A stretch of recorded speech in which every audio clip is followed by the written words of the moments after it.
In this video, we're going to be doing long multiplication. And in this example, we're asked to work out 357 multiplied by 24.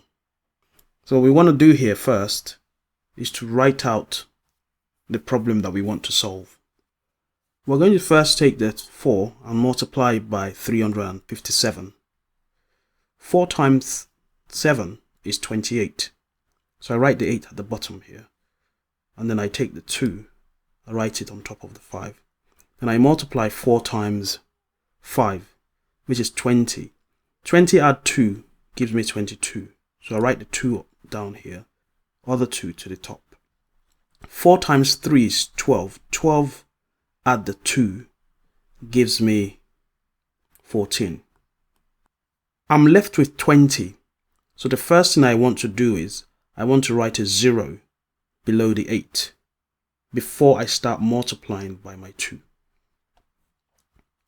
Next, I take the 2, multiply it by 357.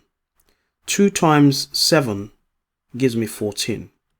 I'm left with 1, which I write on the top of the 5. 2 times 5 is 10. 10 add 1 gives me 11.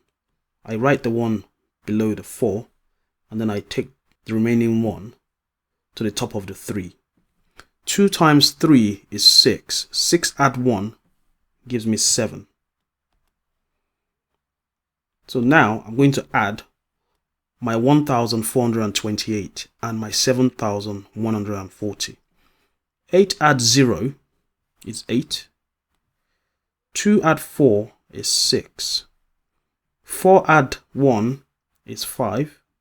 And then 1 add 7 is 8.